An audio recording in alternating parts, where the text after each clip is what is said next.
നിന്ന് രക്ഷിക്കാൻ പ്രസേന രാജാവ് ശ്രമിക്കവേ സിംഹത്തെ വധിക്കേണ്ടി വരുന്നു. സിംഹത്തെ വേട്ടയാടാൻ ശ്രമിച്ചപ്പോൾ കരടിയുടെ കാൽപ്പാടുകൾ പിന്തുടർന്നു പോകുന്നു. അങ്ങനെ ഒരു ഗുഹയിൽ എത്തപ്പെടുന്നു. ജാമ്പവന്തനും കൃഷ്ണനും പോരാടുന്നു. ജാമ്പവന്തന്റെ അരികിൽ നിന്നും മണി കണ്ടെത്തുന്നു. കൃഷ്ണനും ജാമ്പവന്തനും വിവാഹിതരാവുന്നു. കഥ നേരിൽ കണ്ടാസ്വദിക്കുക. അനുഗ്രഹിച്ചാലും ആശീർവദിച്ചാലും. ശ്രീ ഗുരുഗണാധിപതയേ നമഃ.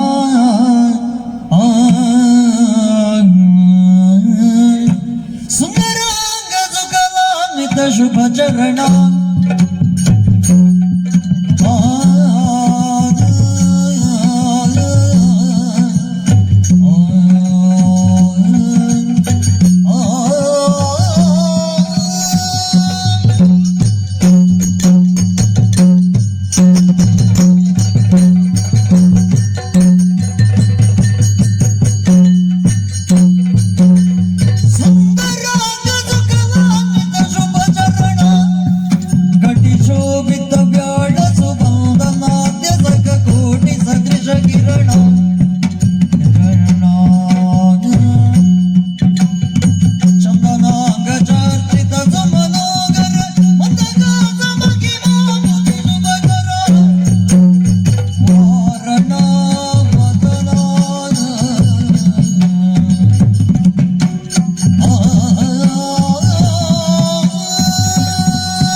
ಭಕ್ತಿಯೊಳಂಬಿಕಾಸುತ ವಿಘ್ನರಾಜನ ಬಿರಿದು ಸಂಸ್ತುತಿಸಿ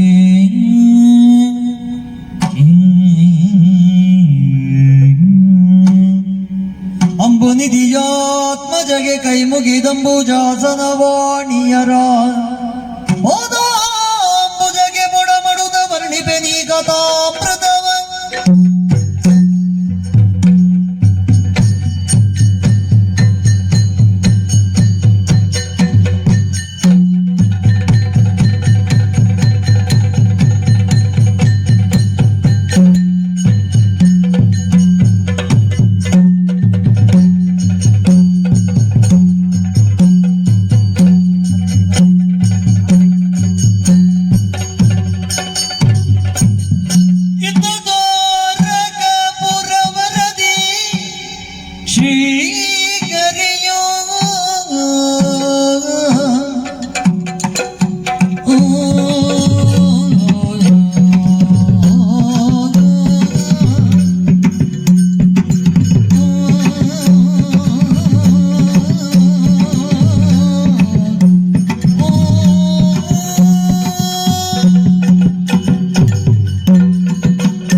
ಹೀಗೆಂದು ಎಲ್ಲರೂ ಹೇಳುತ್ತಾರೆ ಅಂತ ಏನಿಲ್ಲ. ಕೃಷ್ಣ ವಿರೋಧಿಗಳು ಕೂಡ ಇದ್ದಾರೆ. ಕೃಷ್ಣನನ್ನು ಭಜಿಸುವ ಒಂದು ವರ್ಗ ಕೃಷ್ಣನು ದೇವರೆಂದು ತಿಳಿದರೆ, ಕೃಷ್ಣನನ್ನು ವಿರೋಧಿಸುವ ಇನ್ನೊಂದು ವರ್ಗ ಅವನನ್ನು ಕಳ್ಳ ಚೋರ ಎನ್ನುವ ಹಾಗೆ ಗುರುತಿಸಿದರು. ಅಂಥದ್ದೇ ಒಂದು ಪ್ರಕರಣ ಇವತ್ತು ನನ್ನ ಬದುಕಿನಲ್ಲಿ ಬಂದು ಹೋಯ್ತಲ್ಲ. ದ್ವಾರಾವತಿಯ ವಿಶೇಷವಾದಂತಹ ಪುಣ್ಯ ನಗರಿಯಲ್ಲಿ ನಮ್ಮಣ್ಣ ಬಲಭದ್ರ ದೇವ ಪೀಠಸ್ಥನಾಗಿದ್ದಂತಹ ಕಾಲಕ್ಕೆ ನಾರದರ ಮುಖೇನ ಕೇಳಿ ಬಂದಂತಹ ವಾರ್ತೆ. ಏನದು? ಧೃತರಾಷ್ಟ್ರನ ತಮ್ಮ ಪ್ರಸೇನ ತಾನು ಬೇಟೆಗೆ ಹೋಗಿದ್ದಂತಹ ಕಾಲಕ್ಕೆ ಮಣಿಯನ್ನು ಒಯ್ದಿದ್ದ. ಸ್ಯವಂತಕ ಮಣಿಯನ್ನು ಮೈ ಮೇಲೆ ಧಾರಣೆ ಮಾಡಿಕೊಂಡು ಹೋದಾಗ ತಿರುಗಿ ಬರಲಿಲ್ಲ, ಮಣಿಯೂ ಇಲ್ಲ ಅನ್ನುವಂತ ವಾರ್ತೆಯಿಂದ ಕಂಗೆಟ್ಟಿದ್ದಾರೆ. ಕೃಷ್ಣ ನಿನ್ನ ಅಪರಾಧಿಯನ್ನಾಗಿಸಿದ್ದಾನೆ ಅಂತ ಹೇಳಿದ. ಅಣ್ಣನಿಗೆ ತಂದೆ ತಾಯಿಯರ ಆಣೆಯಾಗಿ ಭಾಷೆಯನ್ನಿತ್ತು ದೃಢ ವಚನದಿಂದ ಒಪ್ಪಿಸಿ ಪ್ರೀತಿಯಿಂದ ಹೊರಟವನಿದ್ದೇನೆ. ಹಾಗೆಂದು ಮಣಿಯನ್ನು ಹುಡುಕಬೇಕು. ಧೃತರಾಷ್ಟ್ರನ ತಮ್ಮ ಪ್ರಸೇನಯ್ಯನಾದ ವೃಂದಾವನದ ಯುವರಾಜನಿಗೆ ಏನಾಯಿತು ಅಂತ ತಿಳಿದು ಬರಬೇಕಾದ ಅಗತ್ಯ ಉಂಟು. ನಾನೊಬ್ಬನೇ ಹೋಗುವುದಲ್ಲ, ಸಾಕ್ಷಿಗಳು ಬೇಕಲ್ಲ. ಇದ್ದಾರೆ ಸಾಂಬ, ಸಾತ್ಯಕಿ ಮೊದಲಾದಂತಹ ನನ್ನ ಮಿತ್ರರು. ಎಲ್ಲಿ ಸಭೆಗೆ ಬರಲಿ ನೋಡೋಣ.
ಮಿತ್ರರೇ, ಕೃಷ್ಣ ಒಬ್ಬ ಮಣಿಯನ್ನು ಕದ್ದವ ಕಳ್ಳ, ಒಬ್ಬನನ್ನು ಕೊಲೆ ಮಾಡಿದ ಕೊಲೆಗಾರ ಅನ್ನುವ ಹಾಗೆ ಅಪವಾದ ನನ್ನ ಮೇಲಿದೆ.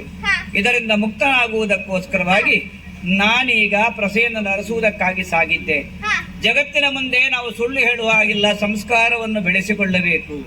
ಅದಕ್ಕಾಗಿ ಭಾರತ ಖಂಡದಲ್ಲಿ, ಭರತ ಭೂಮಿಯಲ್ಲಿ ನಾವು ಸರ್ವಜ್ಞರಾಗಿರ್ಬೇಕು ಅಂತ ಇಲ್ಲ, ಸತ್ಯವನ್ನು ನುಡಿಯವರಾಗಬೇಕು ಎನ್ನುವ ಕಾರಣಕ್ಕಾಗಿ ಸಂಸ್ಕಾರವನ್ನು ರೂಢಿಸಿಕೊಂಡಿದ್ದೇವೆ.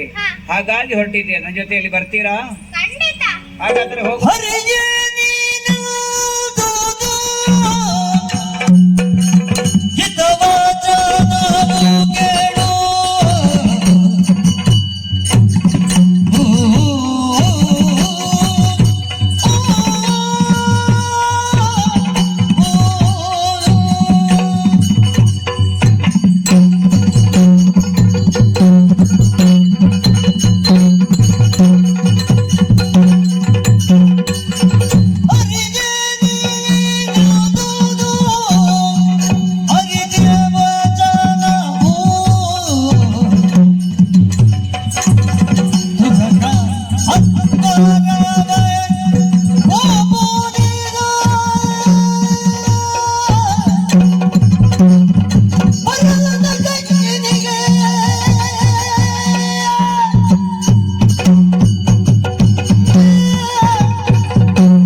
ಪ್ರಸೇನರಿಗಾಗಿ ನಾವು ತುರಗಪಾದದ ಚಿಹ್ನೆಯನ್ನು ಹಿಡಿದು ನಡ್ಕೊಂಡು ಬಂದೆವು. ಬಹಳ ದೂರ ಕಾಡನ್ನು ಸೇರಿದವಾಗಲೂ ಅದು ಸರಸಿಯ ಬದಿಯಲ್ಲಿ ಕುದುರೆಯೊಂದು ಮರಕ್ಕೆ ಕಟ್ಟೆ ಹಾಕಲ್ಪಟ್ಟಿದೆ. ಪ್ರಸೇನನೇನಾದ ಅಂತ ನೋಡಿದರೆ ದೇಹವೆಲ್ಲ ಛಿದ್ರವಾಗಿ ಹೋಗಿದೆ, ಕುತ್ತಿಗೆಯಲ್ಲಿದ್ದ ಮಣಿ ಇಲ್ಲ. ಅದೆಲ್ಲಿ ಅಂತ ಹುಡುಕಿದರೆ ಕಾಣಸಿಗಲಿಲ್ಲ. ಕೇಸರಿಯ ಹೆಜ್ಜೆ ಗುರುತನ್ನು ಹಿಡಿದು ಮುಂದಕ್ಕೆ ಬಂದೆವು. ಬಂದು ನೋಡಿದರೆ ಇದೊಂದು ಕೇಸರಿಯ ಮರಣವಾದಂತಹ ಸ್ಥಳ. ಇದು ಕೇಸರಿಯನ್ನು ಕೊಂದಂತ ಕರಡಿ ಬಲ್ಲೂಕವದು ಮಣಿಯನ್ನು ಎತ್ತಿಕೊಂಡು ಹೋಗಿದೆ ಅಂತ ಸ್ಪಷ್ಟವಾಯಿತು. ಬಂದು ಸೇರಿದ್ದೇ ಬಲ್ಲೂಕನ ಗುಹೆ ಪ್ರಕಾರ. ಗುಹೆಯ ಒಳಗೆ ಯಾರಿದ್ದಾರೆ ಏನು ಅಂತ ಗೊತ್ತಿಲ್ಲ. ಗುಹಾ ಪ್ರವೇಶವನ್ನು ಮಾಡಬೇಕು, ಅಲ್ಲಿ ಏನಿದೆ ಅಂತ ತಿಳಿಬೇಕು ಅಂತ ಆದರೆ ಎಲ್ಲರೂ ಹೋಗುವ ಹಾಗಿಲ್ಲ. ಯಾಕಂದ್ರೆ ನಮಗೆ ಅಪರಿಚಿತ ಸ್ಥಳ ಇದು. ಅಪರಿಚಿತ ವ್ಯಕ್ತಿಗಳಿದ್ದಾಗ ಏನಾಗುತ್ತದೆ ಅಂತ ಹೇಳಲಿಕ್ಕೆ ಬರುವುದಿಲ್ಲ. ನಾನು ತಿರುಗಿ ಬರುವಲ್ಲಿವರೆಗೆ ಗುಹೆಯ ಬಾಗಿಲಲ್ಲಿ ಕಾದುಕೊಂಡಿರಿ, ನಾನು ಗುಹಾ ಪ್ರವೇಶವನ್ನು ಮಾಡುತ್ತೇನೆ. ಒಳಗಿದ್ದು ಕಾದು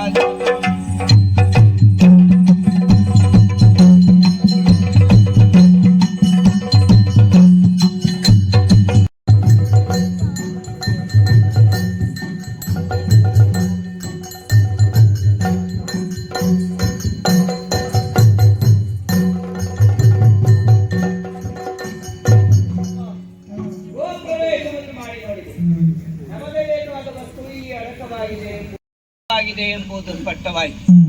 ತೊಟ್ಟಿಲ ಹುರಿಗೆ ಮಣಿ ಬಂಧಿಸಲ್ಪಟ್ಟಿದೆ, ಆದದ್ರಿಂದ ಇಷ್ಟು ಬೆಳಕಿರುವುದಿಲ್ಲ. ಈ ಪ್ರಕಾಶ ಇಟ್ಟಿರುವುದಕ್ಕೆ ಕಾರಣ ಏನು ಅಂತ ಕೇಳಿದ್ರೆ ಮಣಿ ಅಂತ ಸ್ಪಷ್ಟವಾಯಿತು. ಆದ್ರೆ ಒಂದು ವಿಸ್ಮಯ ನಡೆದು ಹೋಯ್ತಲ್ಲ. ಕೃಷ್ಣ ಒಬ್ಬ ಹುಡುಗಿಯರ ಹಿಂದೆ ಹೋಗ್ತಾನೆ ಅಂತ ನನ್ನ ಮೇಲೆ ಅಪವಾದ ಉಂಟು. ಅಲ್ಲವೇ ಅಲ್ಲ, ಹುಡುಗಿಯರೇ ಕೃಷ್ಣನ ಹಿಂದೆ ಬರುವುದು. ಅಲ್ಲದಿದ್ದರೆ ಇಂಥ ಗಾಢಾಂಧಕಾರವಾದ ಗುಹೆಯಲ್ಲಿ ಹುಡುಗಿಯೊಬ್ಬಳು ಕಾಣ ಸಿಗುತ್ತಾಳೆ, ನವವಧು ಇದ್ದಾಳೆ. ಹೇಗಿದ್ದಾಳೆ?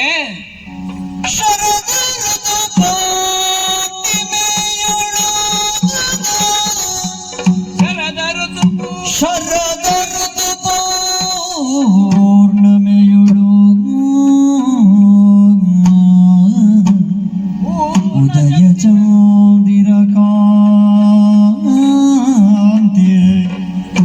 ಉದಯ ಚಂದಿರ ಕಾಂತಿ ಬೆಳಗುತ್ತಾ ಇದೆ. ಸುರುಚಿ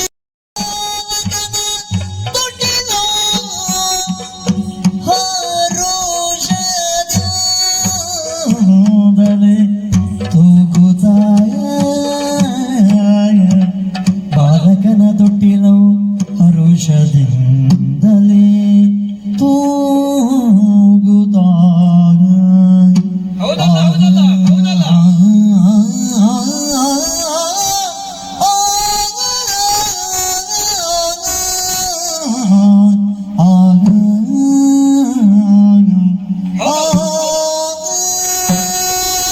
ಗುಹಾ ಪ್ರವೇಶವನ್ನು ಮಾಡಿ ನೋಡಿದೆ, ಅದ್ಭುತವಾದ ಕಾಂತಿಯಿಂದ ಕೂಡಿದ ಹುಡುಗಿಯ ಬಳಿದ್ದಾಳೆ. ಅಬ್ಬಬ್ಬ, ಏನಿವಳ ಕೂತದ್ದು ತೊಟ್ಟಿಲಲ್ಲಿ ಮಗುವನ್ನು ತೂಗುತ್ತಾ ಇದ್ದಾಳೆ. ಮಗುವನ್ನು ತೂಗುವಂತ ಈ ಕಾಲಕ್ಕೆ ಸೌಂದರ್ಯವನ್ನು ನೋಡಿದ್ರೆ ಗಿರಿಜರ ಮೇವಾಣಿಯರ ಗಿರಿಜರ ಮೇವಾಣಿಯರ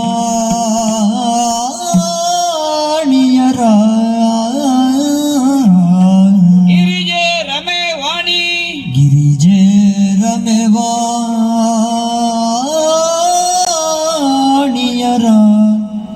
ಚಲುವಿಗೆ ಮಿಗಿಲೆನಿಸಿ. ಗಿರಿಜೆ ರಮೆವಾಣಿಯರ ಚಲುವಿಗೆ ಮಿಗಿಲೆನಿಸಿ. ಸರಸಿ ಜಾಂಬಗೆ ಮೆರೆವ ಸೌಂದರ್ಯ ವಿಭ್ರಮಕ್ಕೆ ಬೆರಗಾಗಿ. ಸರಸಿ ಜಾಂಬಗೆ ಮೆರೆವ ಸೌಂದರ್ಯ ವಿಭ್ರಮಕ್ಕೆ ಬೆರಗಾಗಿ. ಹರಿಯೊಂದು ಶಿಲೆಯ ಮರೆಯಾಗಿರನು ತೂಗಿ ಪಾಡುತ್ತಾ. ಹೌದಲ್ಲ, ಯಾರಿರ್ಬೋದು ಈ ಹುಡುಗಿ? ನನ್ನಲ್ಲೇ ತರ್ಕ ಮಾಡಿಕೊಂಡ್ರೆ ಉತ್ತರ ಸಿಗುತ್ತದೆ. ಕಲೆಯ ಮಗಳಿರಬಹುದೇ? ಕಲಾ ಸರಸ್ವತಿ ಶಾರದಾ. ಶಾರದೆ ಬಂದು ಕೂತ್ಕೊಳ್ಳಿಕ್ಕೆ ಸಾಧ್ಯ ಇಲ್ಲ, ಬ್ರಹ್ಮ ಜೊತೆಯಲ್ಲೇ ಬೇಕು. ಹಾಗಿದ್ದರೆ ಇವಳು ಇರಬಹುದು. ಯಾರು? ಅಲೆಯ ಮಗಳು, ಸಮುದ್ರ ರಾಜನ ಮಗಳಾದಂತಹ ಲಕ್ಷ್ಮಿ. ಇಲ್ಲ, ಲಕ್ಷ್ಮಿಗೆ ತನ್ನ ದೇಹದಲ್ಲಿ ಹೃದಯದಲ್ಲಿ ಸ್ಥಾನ ಕೊಟ್ಟಿದ್ದಾನೆ ವಿಷ್ಣು. ಶ್ರೀಹರಿಯ ಹೃತ್ಕಮಲ ವಾಸಿನಿ ಅಂತ ಹೇಳ್ತಾರೆ. ಹ್ಮ್ ಅವಳು ಬರ್ಲಿಕ್ಕಿಲ್ಲ. ಹ್ಮ್ ಹಾಗಾದ್ರೆ ಗಿರಿಜೆ ಇರಬಹುದೇ? ಹ್ಮ್ ಅಲ್ವೇ ಅಲ್ಲ. ಆ, ಯಾಕೆಂದ್ರೆ ತನ್ನ ದೇಹದ ಅರ್ಧವನ್ನೇ ಆಕೆಗೆ ಕೊಟ್ಟಿದ್ದಾನೆ ಈಶ್ವರ. ಅರ್ಧನಾರೀಶ್ವರ. ಆ, ಅರ್ಧ ಎಲ್ಲಿ ಬಂದ್ರೆ ಇನ್ನರ್ಧ ಎಲ್ಲಿ ಉಂಟು? ಹ್ಮ್ ಹ್ಮ್ ಹಾಗಾದ್ರೆ ಅವಳು ಅಲ್ಲ, ಹ್ಮ್ ಅವಳಲ್ಲ ಇವಳಲ್ಲ ಅಂತ ನಾನು ಯಾಕೆ ತರ್ಕ ಮಾಡುದು? ಇವಳ ಬಾಯಿಂದ ಸುಧೆ ಕೇಳಿಸುತ್ತದೆ, ಹ್ಮ್ ಜ್ಞಾನ ಸುಧಾ. ಹ್ಮ್ ಅದನ್ನು ಕೇಳಿದ್ರೆ ಅದರಲ್ಲಿ ಏನಾದ್ರು ಓ ಸುಕುಮಾರ ಜೋ ಜೋ ಜೋ ಜೋ ಜೋ ಸುಕುಮಾರ ಜೋ ಜೋ ಸಗುಣ ದೀನ ಶೃಂಗಾರ ಜೋ ಜೋ ಜಾಂಬವತರಟ ಪ್ರವೀರ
ಮಗು ಪ್ರವೀರ, ಇದೋ ನಮ್ಮ ತಂದೆಯವರಾದ ಜಾಂಬವ ದೇವರು ಈ ಇಡೀ ವಯಸ್ಸಿನಲ್ಲೂ ಅದೆಷ್ಟು ಕಷ್ಟಪಟ್ಟು ನಿನ್ನ ಆಟ ಪಾಠಕ್ಕಾಗಿ ಕೇಸರಿಯನ್ನು ಕೊಂದು ಸಮಂತಕ ಮಣಿಯನ್ನು ತಂದಿದ್ದಾರೆ.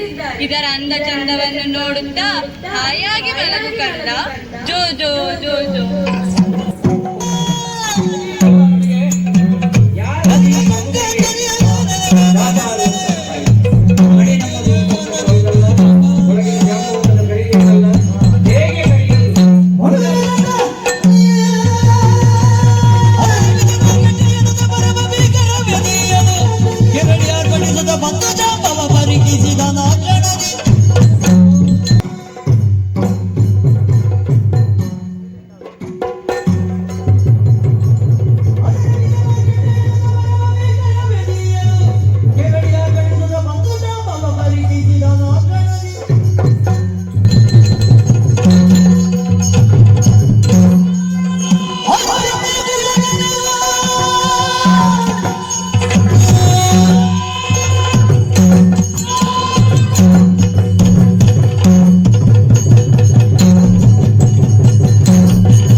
ನನಗೆ ಸರಿ ಕಿವಿ ಕೇಳ್ತದೆ.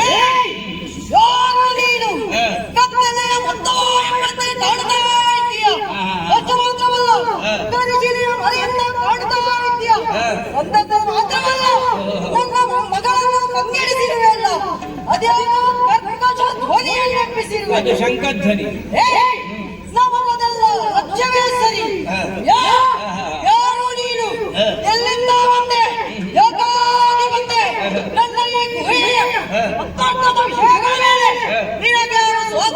ಕೊಂಡವರು ಸ್ವಾತಂತ್ರ್ಯ ಕೊಂಡವರು ಯಾರು ನೀನು? ಸ್ವಾತಂತ್ರ್ಯ ನಮಗೆ ಸ್ವಾತಂತ್ರ್ಯ ಸಿಕ್ಕಿ ವರ್ಷ ಎಷ್ಟಾಯ್ತು? ಯಾರು ಎಲ್ಲಿಗೂ ಹೋಗಬಹುದು, ಈ ಭರತಖಂಡದಲ್ಲಿ ಸಂಚಲನ ಮಾಡೋದಕ್ಕೆ ಸ್ವಾತಂತ್ರ್ಯ ಬೇಕು ಅಂತಿಲ್ಲ. ಮತ್ತೊಂದು ಮಾತು ಹೇಳಿ, ನಿನ್ನ ಮಗಳು ಶಂಕದ ಧ್ವನಿಯನ್ನು ಕೇಳಿ ಹೆದರಿದಳು ಅಂತ. ಅಪ್ಪ ಅಮ್ಮ ಮಕ್ಕಳಿಗೆ ಸಂಸ್ಕಾರ ಪಡೆದಿದ್ರೆ ಹೀಗೆ ಆಗುದು. ಹಾಗಾಗಿ ಸಂಸ್ಕಾರ ಬಾಪಿಗೆ ಕೆಲಸ ಬಂದದ್ದು. ಈ ತಪಸ್ಯ ಹುಟ್ಟಿಕೊಂಡಿದ್ದು ಅದೇ ಕಾರಣಕ್ಕೆ. ನನ್ನನ್ನು ಯಾರು ಅಂತ ಕೇಳಬೇಡ, ನಾನು ಧಾರಾವತಿಯ ಕೃಷ್ಣ. ಈ ತೊಟ್ಟಿಲಾಗಕ್ಕೆ ಕಟ್ಟಿದೆಯಲ್ಲ ಮಣಿ, ಅದು ನಮ್ಮದು ಕೇಳುವುದಕ್ಕಾಗಿ ಬಂದಿದ್ದೇನೆ. ಕೊಡ್ತೀಯಾ ಮಣಿ? ಆದದ್ದರಿಂದ ನನ್ನನ್ನು ಯಾರು ಅಂತ ಕೇಳಬೇಡ, ನಾನು ಧಾರಾವತಿಯ ಕೃಷ್ಣ.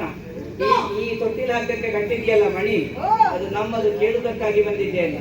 ಕೊಡ್ತೀಯಾ ಮಣಿ?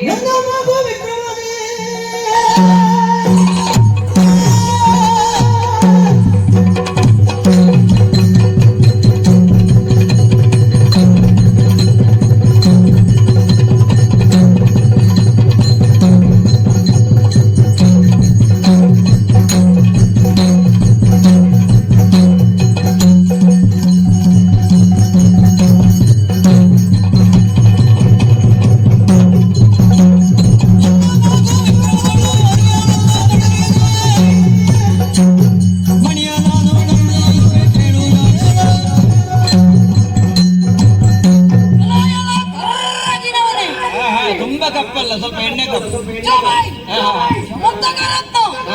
ಅದನ್ನು ನಾನು ಕುಂದುದಂಡದಲ್ಲ. ಇದೋ ಇದೋ ನನ್ನ ಭುಜಬಲ. ಈ ಗರಡಿಯ ಭುಜಬಲವನ್ನೊಮ್ಮೆ ಮತ್ತೆ ಇನ್ನೆಂತದ್ದು? ನಿನ್ನಂತ ಪೋರರಿಗೆ ನಮ್ಮಂತ ಪ್ರಾಯ ಮೀರಿದವರನ್ನು ಕಾಣುವಾಗ ಒಡಗಿಸಬೇಕೆಂಬ ಇಲ್ಲ ನಿಮಗೆ ಚಂದ. ನಾಳೆ ನಮಗೂ ಪ್ರಾಯ ಬರ್ತದೆ ಅಂತ ಗೊತ್ತಿದ್ದೇನೆ. ಆದರೂ ಪ್ರಾಯದೋಷ ಹುಡುಗ ಪ್ರಾಯದೋಷ. ಹೌದಾ? ಮುಂದಿನ ಎಮ್ಮೆ ಸಾಗುವಾಗ ಹಿಂದಿನ ಎಮ್ಮೆ ಅದನ್ನು ಕಂಡು ಅಡಕವಾಡಿದಂತೆ ಹಾಗಾಯ್ತು ನಿನ್ನ ಸ್ಥಿತಿ. ಸರಿ ಸರಿ. ನಾನು ಬದಮ್ರಗವೇ. ಹೌದೌದು. ಸರಿಯಾಗಿ ನನ್ನನ್ನೊಮ್ಮೆ ನೋಡು. ನಿನಗೆ ನಾನು ಈ ಯುಗದವನಲ್ಲ, ಮತ್ತೆ ತ್ರೇತೆಯನ್ನು ಸವೆಸಿಕೊಂಡು ಬಂದವನು. ತ್ರೇತಾಯುಗದಿಂದ ಹೌದು. ಮರ್ಯಾದ ಪುರುಷೋತ್ತಮ ಶ್ರೀರಾಮಚಂದ್ರನ ಕಾಲದಿಂದ ನನ್ನ ದೇವರು, ಓಹೋ. ನನ್ನ ಆರಾಧ್ಯ ದೇವರಾದಂತ ಶ್ರೀರಾಮಚಂದ್ರ ಪ್ರಭುವಿನ ಪಾದ ಕಿಂಕರನಾದ. ಹೌದಾ? ಅದರಲ್ಲ ನನ್ನ ವಯಸ್ಸು ಒಂದು ಶಿವನು ಅಂಬಿಕೆಯನ್ನು ವಿವಾಹವಾಗುವ ಕಾಲಕ್ಕೆ ಕೇವಲ 18 ವರ್ಷ ವಯಸ್ಸು. ಹಾಗಾಗಿ ಅದರ ಆಧಾರದ ಮೇಲೆ ನನ್ನ ಪ್ರಾಯವನ್ನು ಅಳೆಯಬೇಕು. ನಿನಗೆ ಅಂತ ಶಕ್ತಿ ಉಂಟು ಅಂತಾದ್ರೆ ನನ್ನಲ್ಲಿ ತೋರಿಸು.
ಗೊತ್ತಾಯ್ತು. ಓ ಒಂದು ಸಣ್ಣ ಘಟನೆ ಹೇಳ್ತೇನೆ. ಏ, ನಮ್ಮ ಕಾಲದಲ್ಲಿ ಗೋವರ್ಧನ ಪೂಜೆ ಮಾಡುವಂತ ಒಂದು ಆಸೆ ಹುಟ್ಟಿಕೊಂಡಿತ್ತು. ಓ ಪೂಜೆ ಪ್ರಾರಂಭ ಆದದ್ದೇ ಇಂದ್ರ ಪೂಜೆ ತಪ್ಪಿದಂತಹ ಕೋಪದಲ್ಲಿ ದೇವರಾಜ ಓ ವರ್ಣ ಮಾರುತರನ್ನು ಕಳಿಸಿ ಓ 7 ದಿನಗಳ ಕಾಲ ರಾತ್ರಿ ಹಗಲಿನದೇ ಮಳೆ.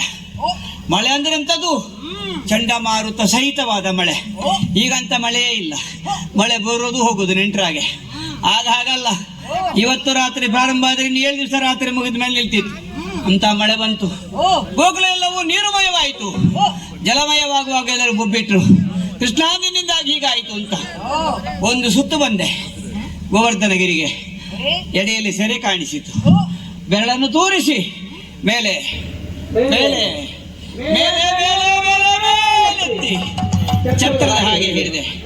ಗೋಪಾಲಕರು, ಗೊಲ್ಲತಿಯರು, ಧೇನುಗಳು ಎಲ್ಲವೂ ಬಂದು ಸೇರಿಕೊಂಡವು. ಗೋಮಾತ ರಕ್ಷಣೆ ಮಾಡಿದ್ದೇನೆ, ಗೋವನಿತೆಯ ರಕ್ಷಣೆ ಮಾಡಿದ್ದೇನೆ ಎನ್ನುವ ಕಾರಣಕ್ಕೆ ಗೋವರ್ಧನೋದ್ಧಾರಿ ಕೃಷ್ಣ ಅಂತ ಹೆಸರು ಬಂತು. ಜಾಂಬವ, ನಿನ್ನದ್ರಂತ ದೊಡ್ಡ ಕಥೆಯೆಲ್ಲ ಕೇಳುವುದಿಲ್ಲ. ಒಂದು ಸಣ್ಣ ಬೆಟ್ಟ ಇತ್ತದ ಕಥೆ ಉಂಟಾ?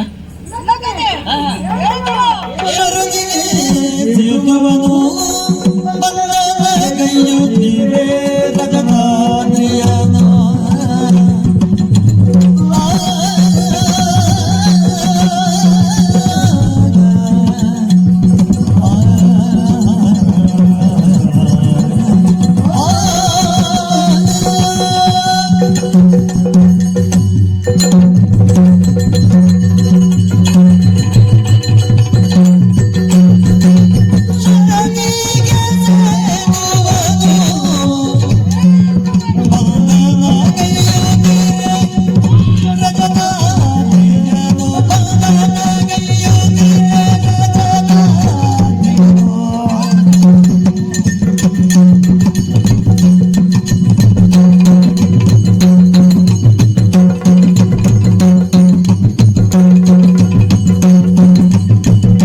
ಬಾಲಕ, ನಿನ್ನ ಕತೆ ಈ ದ್ವಾಪರ ಯುಗದ್ದು. ಹೌದು, ದ್ವಾಪರ ಯುಗ ಶ್ರೇಷ್ಠ ಯುಗ. ಕೇಳಿದೆ ಕೇಳಿದೆ, ಅತ್ಯಂತ ಸ್ವಾರಸ್ಯಮಯವಾಗಿತ್ತು. ಕತೆ ಚಂದ ಇಲ್ಲದಿದ್ರು ಕೇಳುವವನ ಮುಖಾಂತರ ಇರುವುದು. ಅವೇ ಚಂದ ಮಾಡಿ ಹೇಳ್ತಾನೆ ಅನ್ನೋದರ ಮೇಲೆ ಕತೆ ಇರುವುದು. ಹೌದೌದೌದು, ಹಾ, ಹಾ. ಮೆಚ್ಚಿದ್ದೇನೆ ಮೆಚ್ಚಿದ್ದೇನೆ. ಹಾ. ಆದರೆ ಬಾಲಕ, ಏನಯ್ಯ? ನನ್ನ ಕತೆ ಈ ಜಾಂಬವನ ಕಥೆ ಹಾ, ಹಾ. ಕತೆ ಇನ್ನು ಇಲ್ವಾ? ಈ ಯುಗದಲ್ಲ. ಕತೆ ಇಲ್ವಾ? ಕೆಲವು ಇಲ್ಲದ ಕತೆ ಅಂತ ಉಂಟು. ಜೋವೈ, ಹಾ, ಕಿವಿಯನ್ನು ಕೊಟ್ಟು ಆಲಿಸಬೇಕು. ಆದೀತು. ನನ್ನ ಕಥೆಯನ್ನು ಕೇಳು. ಬೇಗ ಹೇಳು. ತ್ರೇತಾಯುಗದಂತಹ ಕತೆ ಹಾ, ಈ ಜಾಂಬವಂತದ್ದು. ಹಾ. ನಿನ್ನ ಈ ಪೊಳ್ಳು ಜೊಳ್ಳಿನ ಕಥೆಯಲ್ಲ ನನ್ನದು. ಮತ್ತೆ ಅಂದು ನನ್ನ ಆರಾಧ್ಯ ದೇವರಾದಂತಹ ಹಾ, ಶ್ರೀರಾಮಚಂದ್ರನು ಹಾ, ಮಡದಿಯನ್ನು ದುಷ್ಟ ರಾವಣ ಕದ್ದೊಯ್ದು ಹ್ಮ್. ಲಂಕೆಯಲ್ಲಿ ಇರಿಸಿದಂತಹ ಕಾಲ. ಹಾ, ಹಾ. ಆಗ ನನ್ನ ಪ್ರಭುವಾದ ದೇವರು ಹಾ. ಶ್ರೀರಾಮಚಂದ್ರ ದೇವರು ಹ್ಮ್. ಶತಯೋಜನ ವಿಸ್ತಾರವಾದ ಶರದಿಗೆ ಹಾ. ಸೇತುವನ್ನು ಬಲಿಯುವುದಕ್ಕಾಗಿ ಮಾಡಿದರು. ಅದು ರಾಮಾಯಣದ ಕತೆ. ತಿಳಿದಿದ್ದೇನೆ ನನ್ನ ಕತೆ. ಆ ರಾಮಾಯಣ ಎಲ್ಲ ನಾವು ಕೇಳಿ ಬಿಟ್ಟು ಓದಿ ಮೇಲೆ ಅಟ್ಟದಲ್ಲಿ ಹಾಕಿದೆ ಪುಸ್ತಕ. ಈಗ ರಾಮಾಯಣ ಪುಸ್ತಕ ಸಿಗುದಿಲ್ಲ. ಅಷ್ಟದಲ್ಲ, ಮತ್ತೆ ನಿನ್ನ ಮಸ್ತಕದಲ್ಲಿ ಇರಬೇಕಾದಂತಹ ಪುಸ್ತಕ ಅಂಶಗಳು. ಪುಸ್ತಕ ಓದಿ ಮಸ್ತಕದಲ್ಲಿ. ಹೌದು. ಆಗ್ಬೋದು ಆಗ್ಬೋದು. ತದನಂತರ ಹಾ. ಶತಯೋಜನ ವಿಸ್ತಾರವಾದ ಶರದಿಗೆ ಹಾ. ಸೇತುವನ್ನು ಬಲಿಯುವುದಕ್ಕಾಗಿ ನಮ್ಮ ರಸ ಹಾ. ರಾಮದೇವರು ಬಯಸಿದ್ದ. ಹಾ. ಆ ಕಾಲಕ್ಕೆ ಹಾ. ಕಪಿವೀರರು ಜಾಂಬವರು ಹಾ. ನೀಳಾದಿ ಕಪಿವೀರರೆಲ್ಲರೂ ಹಾ. ವಿಧವಾದ ರೀತಿಯಲ್ಲಿ ಹ್ಮ್. ವಿಶೇಷವಾದುದನ್ನೇ ತಂದು ಹಾ. ಸೇತುವನ್ನು ಬಲಿಯುವುದಕ್ಕಾಗಿ ಮನ ಮಾಡಿದರು. ಆದರೆ ಹಾ. ನಾನು ಹೀಗಿರಲಿಲ್ಲ. ಹ. ಅಂದು ನಿನ್ನಂತೆ ಯೌವನ ಮಹಿತನಾಗಿದ್ದೆ. ಅರೇ. ಆ ಕಾಲಕ್ಕೆ ಯಾವುದಾದರೂ ಒಂದು ವಿಶೇಷವಾದದನ್ನೆಂತಂದು ಹ. ಪ್ರೇತವನ್ನು ಬಲಿಯುವುದಕ್ಕಾಗಿ ಮನವಾಡಿದೆ. ಮತ್ತೆ? ಆಗ ನಾನು ಏನು ಮಾಡಿದೆ ಬಲ್ಲೆಯ?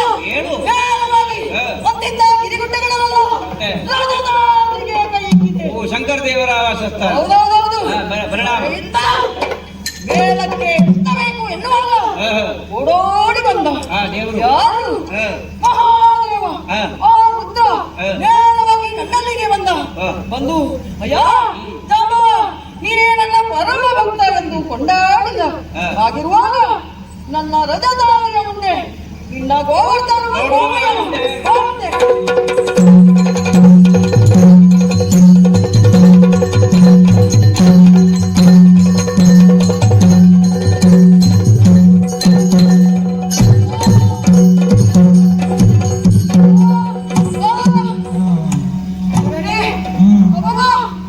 ಏನಾಗುತ್ತಾ ಇದೆ, ಏನಾಗುತ್ತಾ ಇದೆ? ಅವರ ಕಣದಲ್ಲಿ ನಾನೀಗ ಕುಸಿದು ಬಂದಿದ್ದೇನೆ. ಈ ಜಾಂಬವಂತನಿಗೆ ಈ ಹಿಂದೆ ಇಂತಹ ಸೋಲನ್ನು ನಾನು ಕಟ್ಟಿಲ್ಲ. ಆದರೆ ಇಂದು ಈ ದ್ವಾಪರ ಎನ್ನುವುದ ಕೇವಲ ಪುಟ್ಟ ಗೋರನಲ್ಲಿ ನನಗೆ ಸೋಲಾಯಿತೆ. ಆದರೂ ಅವರ ಕಣದಲ್ಲಿ ಹಿತವಾದ ಸ್ಪರ್ಶವನ್ನೇ ನೀಡ್ತಾ ಇದ್ದಾರೆ. ಹಾಗಾದರೆ ಯಾರಿರಬಹುದು, ಯಾರಿರಬಹುದು? ನನ್ನನ್ನೇ ನಾನು ಪ್ರಶ್ನಿಸಿಕೊಂಡರೆ ಉತ್ತರ ಸಿಗುವುದೇ ಇಲ್ಲ. ಇಲ್ಲ, ಆ ದೇವರನ್ನೇ ಪ್ರಶ್ನಿಸಬೇಕು. ಓ ದೇವಾದಿದೇವ, ತಂದೆ, ಯಾರು ನೀನು, ಯಾರು ನೀನು, ಇಲ್ಲಿಗೆ ಏಕೆ ಬಂದೆ? ಈಗ ನೀನು ನೋಡಿದ್ರೆ ಗೊತ್ತಾಗೋದಿಲ್ಲ. ನಾನು ಯಾರು ಅಂತ ನೋಡ್ಬೇಕಾದ್ರೆ ಹೊರಗಿನ ಕಣ್ಣುಗಳನ್ನು ಮುಚ್ಚಬೇಕು, ಅಂತ ಚಕ್ಷವನ್ನು ತೆರೆಯಬೇಕು. ಸರಿ. ನಾನು ಯಾರು?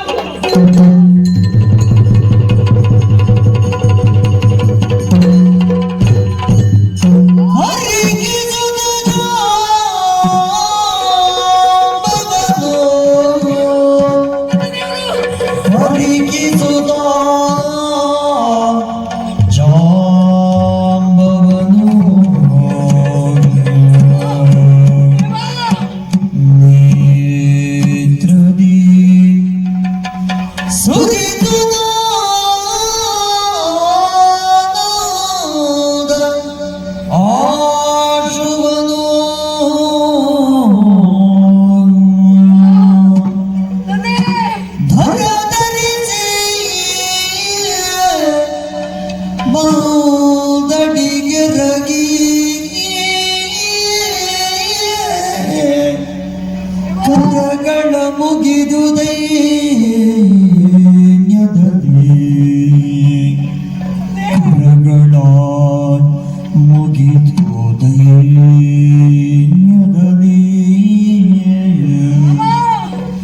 ಶ್ರೀರಾಮ ಜಯ ರಾಮ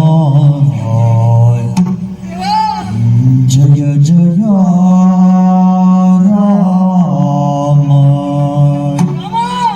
ರಾಮ ರಾಘವ ದಶರಥ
ಶಿಷ್ಯ ರಾಮ ದಶಶಿರಾಮರ್ಥನ ರಾಮ ನನ್ನ ಆತ್ಮಾಭಿರಾಮ ಬಂದೆಯ ತಂದೆ ಬಂದೆಯ ದೇವ ರಕ್ಷಿಸು ತಂದೆ ಜಯ ಜಯ ಜಾಂಬವ ದೇವ ರಾಮನಾಗಿ ನಿನಗೆ ದರ್ಶನ ಕೊಡ್ತೇನೆ ಅಂತ ಇಂದ ಹೇಳಿದ್ದೆ. ಆ ಮಾತಿನ ಪ್ರಕಾರ ದರ್ಶನವನ್ನಿದ್ದೇನೆ. ರಾಮಾವತಾರವನ್ನು ತರೆದು ಕೀರ್ತನಾಗಿ ಕೇಳುತ್ತೇನೆ. ಜಾಂಬವ ಕಂದು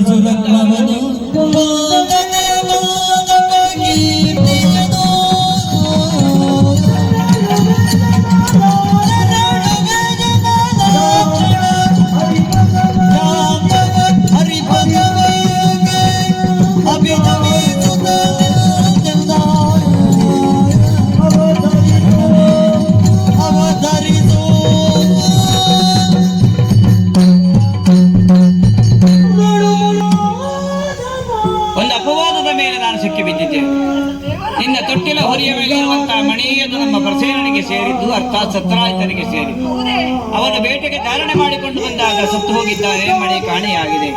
ಆದರೆ ಮಣಿ ನಿನ್ನಲ್ಲಿದೆ ಅಂತ ನಮಗೆ ಜಾಡನ್ನು ಹಿಡಿದು ಬಂದಾಗ ಗೊತ್ತಾಯಿತು. ಈಗ ನನ್ನ ಅಪರಾಧ ಮುಕ್ತ ಮಾಡಬೇಕಾದ್ರೆ ನೀನು ಮಣಿಯನ್ನು ಈಬೇಕು ಅಂತ ಕೇಳಿಕೊಳ್ತಾ ಇದ್ದೇನೆ. ಕೊಟ್ಟರೆ ನಾನು ನನ್ನ ಪುರವನ್ನು ಸೇರಿಕೊಳ್ತೇನೆ. ಆಗಲಿ ತಂದೆ. ಆದಿದೇವರ ದೇವ,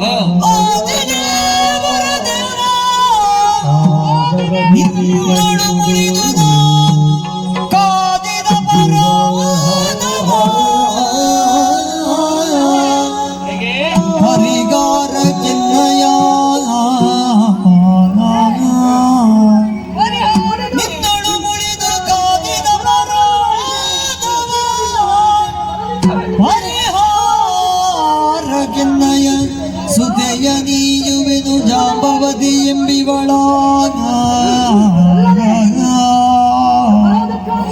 ಸಾದರದಿ ಸ್ವೀಕರಿಸುವುದು